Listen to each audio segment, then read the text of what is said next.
ጠቅላይ ሚኒስትር አብይን ለምን ተጠራጠሯቸው? አብይ ከሁለተኛው የስልጣን ዘመናቸው በኋላ በኃላፊነት እንደማይቆዩ ይፋ አድርገዋል። እንዲያውም እኛ ተመልሰን ካልመጣን የምንል ከሆነ ኢትዮጵያ ሞታለች ማለት ነው ብለውም ነበር። ሆኖም የብልጽግና የስልጣን ዘመን ከሁለት ምርጫዎች መዝለል የለበትም በሚል ያዘጋጁት ሰነድ ጥርጣሬ አስነስቷል። ዝርዝሩን እንመለከተዋለን።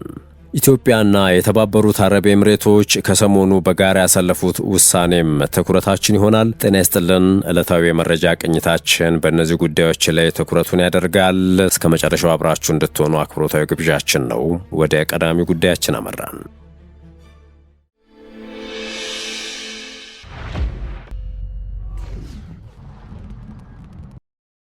ጠቅላይ ሚኒስትር አብይን ለምን ተጠራጠሯቸው?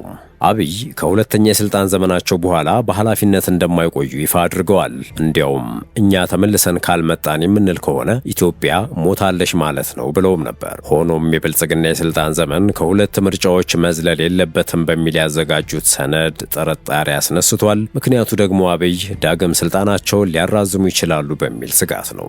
የፈረንሳዩ ጋዜጣ ዘአፍሪካ ሪፖርት የአብይ አህመድ የስልጣን ዘመን ገደብ ፕሮፖዛል በስልጣን የሚቆዩበትን ጊዜ ሊያራዝም ይችላልን የሚል ጥያቄ ያስነሳ ሆኗል ሲል ዘግቧል። ሆኖም አብይ ይህንን ብለው ነበር። በአፍሪካ ደረጃ ህገ መንግስት አሻሽለው እድሜ ሲያራዝሙ እንጂ ያልተገደበ እድሜ ኖሯቸው እድሜ ሲገድቡ ሰምተን አናቅም። ይህ ታላቅ እርምጃ ነው። ለሀገር የሚጣል ጡብ ነው፣ መሰረት ነው። እንደ ፈረንሳዩ ጋዜጣ ዘገባ ከሆነ ግን ጠቅላይ ሚኒስትር አብይ አህመድ ፓርቲያቸው ለምክክር ኮሚሽኑ በስልጣን ላይ ላለው መንግስት የሁለት ዘመን የስልጣን ገደብ እንዲኖር ያቀረቡት ሐሳብ ያልተጠበቀ የፖለቲካ ውይይት አስነስቷል። በአብዛኛው የስልጣን ገደብ አንድ መሪ ለረጅም ጊዜ በስልጣን እንዳይቆይ የሚያደርግ የዲሞክራሲ መርህ ተደርጎ ቢታይም አንዳንድ የፖለቲካ ተንታኞች ግን ይህ ሐሳብ በመጨረሻ አብይ አህመድ በስልጣን የሚቆዩበትን ጊዜ ሊያራዝም ይችላል ወይ የሚል ጥያቄ እያነሱ ነው። የተነሳው ጥርጣሬ የስልጣን ገደቡን ሐሳብ በተመለከተ አይደለም። ይልቁንስ ከዚህ ሐሳብ ጋር ተያይዘው ሊመጡ ስለሚችሉ ሌሎች የህገ መንግስት ለውጦች ሊኖሩ ይችላሉ በሚል ነው። ዘአፍሪካ ሪፖርት አሁን ካለው የኢትዮጵያ ስርዓተ መንግስት ይነሳል። በአሁኑ ሰዓት ኢትዮጵያ ፓርላመንት ሲስተም ወይም የፓርላማ ስርዓትን የምትከተል ሀገር ነች። በዚህ ስርዓት ዋናው የመወሰን ስልጣን በጠቅላይ ሚኒስትሩ ትከሻ ላይ የወደቀ ነው። ጠቅላዩ እንደሚታወቀው በምርጫ ያሸነፈ ፓርቲን ወክለው ከሆነ በፓርላማ ይመረጣሉ። ፕሬዝዳንቱ ደግሞ በአብዛኛው ስነ ስርዓታዊ ሚና ወይም ሴርሞኒያል ሊደርሺፕ ሮል ብቻ ያላቸው ኃላፊ ናቸው። አሁን ያለው ህገ መንግስት ጠቅላይ ሚኒስትሩ ስንት ዘመን በስልጣን ሊቆዩ እንደሚችሉ ገደብ አላስቀመጠም። ይህም ማለት አብይ አህመድ ከ2018 ጀምሮ ጠቅላይ ሚኒስትር ቢሆኑም የፓርላማውን ድጋፍ እስካገኙ ድረስ በስልጣን መቀጠል የሚችሉበት ህጋዊ ድጋፍ አላቸው ወይንም ህገ መንግስታዊ ገደብ አልተቀመጠባቸውም። ሆኖም ግን አንድ ጠቅላይ ሚኒስትር በስልጣን ላይ የሚቆይበት የሁለት ዘመን ገደብ ይቀመጥ ከተባለ ግን የህገ መንግስት ማሻሻያ ማድረግ ያስፈልጋል ይላል ዘገባው። ዘአፍሪካ ሪፖርት አብይ ይህንን ካሉ በኋላ የስልጣን ዘመኑን ከዜሮ ጀምሮ እንደገና ሊቆጠር ይችላል የሚለው ክርክር የተነሳበትን መነሻ ምክንያት ያብራራል። ውይይቱን የበለጠ ያጦዘው አንዳንድ ተንታኞች ኢትዮጵያ ወደፊት ከፓርላሜንታዊ ስርዓት ወደ ፕሬዝዳንታዊ ስርዓት ልትሸጋገር ትችላለች በማለት የሚያቀርቡት ሙግት ነው። ይህም ቢሆን የሀገሪቱ ዋና ስራ አስፈጻሚ ጠቅላይ ሚኒስትር ሳይሆን ፕሬዝዳንት ይሆናል። ፕሬዝዳንቱም በቀጥታ በህዝብ ድምጽ ሊመረጡ ይችላሉ። ይህ ለውጥ ከተደረገ አንዳንዶች የፕሬዝዳንትነት ቢሮ በህግ ከጠቅላይ ሚኒስትርነት ቢሮ የተለየ ነው፣ ስለዚህ አብይ አህመድ እንደ ጠቅላይ ሚኒስትር ያገለገሉበት ጊዜ በአዲሱ የፕሬዝዳንት የስልጣን ገደብ ውስጥ መቆጠር የለበትም የሚል ህጋዊ ክርክር ሊያቀርቡ ይችላሉ። ይህንን ነው በእንግሊዝኛው ሪሴቲንግ ዘ ክሎክ ወይም የስልጣን ዘመናቸውን ከዜሮ ጀምሮ መቁጠር በማለት የሚገልጹት። ሆኖም አሁን ጥያቄው ኢትዮጵያ ከፓርላሜንታዊ ስርዓት ወደ ፕሬዝዳንታዊ ስርዓት ልትሸጋገር እንደምትችል የሚያሳይ ማስረጃ አለው የሚለው ሆኗል። እስካሁን ድረስ ኢትዮጵያ ከፓርላማዊ ስርዓት ወደ ፕሬዝዳንታዊ ስርዓት እንደምትሸጋገር የሚያረጋግጥ ይፋዊ እቅድ አልተዋወቀም። ሆኖም የህገ መንግስት ማሻሻያ በሀገሪቱ ፖለቲካ ዲስኮርስ ውስጥ ወሳኝ የውይይት ርዕሰ ነጥብ ሆኖ ብቅ ብሏል። ጠቅላይ ሚኒስትር አብይ የስልጣን ገደብ ይቀመጥ የሚለው አጀንዳ መርሃችን መሆን አለበት ብለው ሲናገሩ፣ የኢትዮጵያ ብሔራዊ ምክክር ኮሚሽንም ከሀገሪቱ የህገ መንግስት የወደፊት አቅጣጫ ጋር የተያያዙ ጉዳዮችን እየተወያየበት እንደሚገኝ ፍንጭ ሰጥተዋል። ይህም ከዚህ በላይ ሊከናወኑ የሚችሉ የህገ መንግስት ለውጦች ሊኖሩ ይችላሉ ወይ የሚል ጥያቄ እንዲነሳ አድርጓል። በዚህ አጀንዳ ዙሪያ ደጋፊዎችና ተቺዎች ለየቅል እየተሟገቱ ይገኛሉ። ሆኖም ለምን በሐሳብ ተለያዩ የሚለውን ዘገባው እንዲህ ሲል ያስቀምጠዋል። የሐሳቡ ደጋፊዎች የስልጣን ገደብ ማስቀመጥ ወደፊት ማንኛውም መሪ ያለ ገደብ በስልጣን እንዳይቆይ በማድረግ የኢትዮጵያን ዲሞክራሲ ያጠናክራል ይላሉ። በተጨማሪም የህገ መንግስት ማሻሻያ የፖለቲካ መረጋጋትን ሊያጎለብት ይችላል ብለው ያምናሉ። ተቺዎች ግን የበለጠ ጥንቃቄ ያስፈልጋል ባይ ናቸው። ህገ መንግስቱ በመሰረታዊነት ከተቀየረ አዲሱ ስርዓት ለአሁኑ ጠቅላይ ሚኒስትር አዲስ የስልጣን ጅማሩ ሊሰጥ እንደሚችልና ይህም በስልጣን የሚቆዩበትን ጊዜ የባሰ ሊያራዝም እንደሚችል ይሰጋሉ። በእርግጥ እንዲህ መሰል ክርክር በሌሎች ሀገራትም ተከስቷል። በተለይም የህገ መንግስት ለውጦች የመንግስትን መዋቅር በለወጡበት ጊዜ በአንዳንድ ሀገራት መሪዎች አዲሱ ህገ መንግስት ወይም አዲሱ የአስፈጻሚ ቢሮ የቀድሞ የስልጣን ዘመናቸው ከአዲሱ የስልጣን ገደብ ጋር መቆጠር የለበትም ሲሉ የተከራከሩበት አጋጣሚ በውል የሚጠቀስ ነው። ለዚህም ነው አብይ የስልጣን ገደብ ይቀመጥ ብለው ለምክክር ኮሚሽኑ ካስገቡ በኋላ በአዲስ አሰራር መሰረት በስልጣን ላይ ከቀጠሉ ጠቅላይ ሚኒስትር ሆነው ያገለገሉበት ዘመን ላይቆጠር ይችላል። ከዚያም በፕሬዝዳንትነት እንደገና ልቀጥል ብለው ይመጣሉ የሚል ስጋት የሚያንጸባርቁ ሰዎች የተደመጡት። ይህ በኢትዮጵያም ሊከሰት ይችላል የሚለው ግን አሁንም ግልጽ መስመር የሌለው ጉዳይ ነው።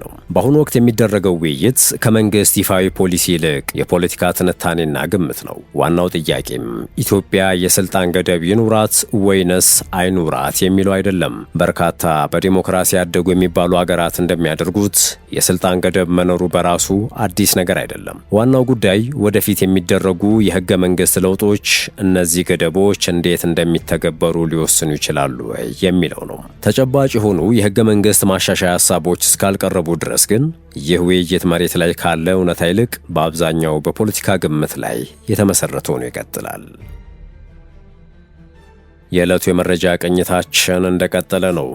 ኢትዮጵያና የተባበሩት አረብ ኤምሬቶች የኮዲንግ ሰልጣኞች ቁጥር ከ5 ወደ 7 ሚሊዮን ማሳደጋቸው ተሰምቷል። ኢትዮጵያና የተባበሩት አረብ ኤምሬቶች የ5 ሚሊዮን ኢትዮጵያውያን ኮደሮች የተሰኘውን የዲጂታል ስልጠና መርሃ ግብር የተሳታፊዎችን ቁጥር ወደ 7 ሚሊዮን ማሳደጋቸውን የአዲስ ስታንዳርድ ዘገባ ያሳያል። ሁለቱ ሀገራት የሰልጣኞችን ቁጥር ለመጨመር የወሰኑት በመርሃ ግብሩ 5 ሚሊዮን ተሳታፊዎችን የማሰልጠን እቅዱ ጊዜው ሳይጠናቀቅ ማሳካት በመቻሉ ነው ተብሏል። በመግለጫው መሰረት እስከ ሰኔ 2018 ድረስ መርሃ ግብሩ 5,5146 ተሳታፊዎችን መመዝገብ የቻለ ሲሆን ይህም ሁለቱ ሀገራት በዲጂታል ትራንስፎርሜሽን እና በክህሎት ልማት ላይ ያላቸውን አጋርነት በማጠናከር ተጨማሪ 2 ሚሊዮን አዲስ የስልጠና ዕድሎችን እንዲተገብሩ ምክንያት ሆኗል። ጠቅላይ ሚኒስትር አብይ አህመድ የተመዘገበውን ውጤት አስመልክተው በሰጡት አስተያየት ይህ የተመዘገበው ትልቅ ስኬት ኢትዮጵያ ለዲጂታል ሽግግር ያላትን ጽኑ ቁርጠኝነት እንዲሁም ወጣቶችንና ማህበረሰቡን የወደፊት ክህሎቶችን በማስታጠቅ ረገድ የበኩሏን ሚና እየተወጣች መሆኑን የሚያሳይ ነው ብለዋል። አክለውም ከኢትዮጵያውያን ወጣቶች የተገኘው ከፍተኛ ተነሳሽነትና መርሃ ግብሩ ከተቀመጠለት ጊዜ ቀድሞ ግቡን ማሳካቱ ተጨማሪ 2 ሚሊዮን አዳዲስ ሰልጣኞችን በማካተት እቅዱን ይበልጥ ለማስፋፋት ትልቅ ማበረታቻ መሆኑን ገልጸዋል። የተባበሩት አረብ ኤምሬቶች የካቢኔ ጉዳዮች ሚኒስትር መሐመድ አብዱላሂ አልገርጋዊ በበኩላቸው የስልጠና መርሃ ግብሩ መፋጠን በሁለቱ መንግስታት መካከል ወጣቶችን በዲጂታል ክህሎት ለማብቃትና የዲጂታል ሽግግርን ለመደገፍ የተመሰረተው አጋርነት ውጤታማ መሆኑን የሚያሳይ ነው ብለዋል። ይህ የኮዲንግ ስልጠና መርሃ ግብር ለመጀመሪያ ጊዜ ይፋ የተደረገው ሐምሌ 2016 በኢትዮጵያና በተባበሩት አረብ ኤምሬቶች መንግስታት መካከል በተደረገው የእውቀት ልውውጥ አጋርነት ስምምነት መሰረት የዲጂታል ክህሎት ስልጠናዎችን ለመስጠትና በዲጂታል ኢኮኖሚ ውስጥ ያሉ ዕድሎችን ለማስፋፋት በማለም ነው። በመጨረሻም አንድ የውጭ ጉዳይን ጨምር። የደቡብ ሱዳን የውስጥ ጉዳይ ሚኒስትር ኢትዮጵያን የደቡብ ሱዳን አባት ሲሉ መጥራታቸው መነጋገሪያ ሆኗል። ሚኒስትሩ አሊዮ አዮኒ አሊዩ በትላንትናው ዕለት በደቡብ ሱዳን የኢትዮጵያ አምባሳደር ደሊል ከድር ጋር በድንበር ደህንነትና በሁለትዮሽ ግንኙነት ዙሪያ ባደረጉት ከፍተኛ ደረጃ ውይይት ኢትዮጵያ እንደ አውሮፓውያን አቆጣጠር በ2011 ሀገሪቱ ለተጎናጸፈችው ነጻነት ላበረከተችው ድጋፍ ከፍተኛ እውቅና ሰጥተዋል። በተጨማሪም የደቡብ ሱዳን መንግስት ከኢትዮጵያ ጋር ዘላቂ ማህበራዊ ግንኙነት፣ የፖለቲካና የኢኮኖሚ ትብብር ለመገንባት ቁርጠኛ መሆኗን ዳግም አረጋግጠዋል ሲሉ የደቡብ ሱዳን መገናኛ ብዙሃን ዘግበዋል። አምባሳደር ደሊል በበኩላቸው ኢትዮጵያ በሁለቱ ሀገራት መካከል ያለውን ታሪካዊ ግንኙነት ለመጠበቅ ቁርጠኛ እንደሆነች ገልጸው አጋርነቱ በፖለቲካም በኢኮኖሚና በሌሎች የትብብር አይነቶች እንደሚቀጥል እንዲሁም ግንኙነቱን በ10 ዓመታት የቆየ የጋራ ድጋፍ ላይ የተገነባ ነው ብለዋል። በሱዳን የእርስ በርስ ጦርነቶች ወቅት ኢትዮጵያ እንደ አውሮፓውያን አቆጣጠር የ1972ቱን የአዲስ አበባ ስምምነትን ጨምሮ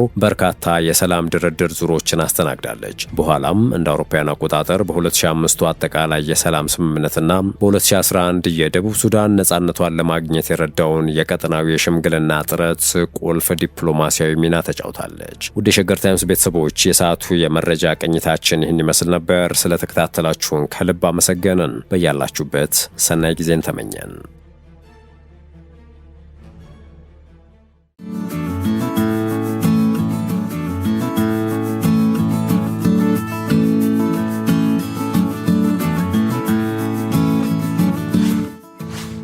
ሸገር ታይምስ ሚዲያን ሰብስክራይብ በማድረግና ደወሉን በመጫን ይከተሉን።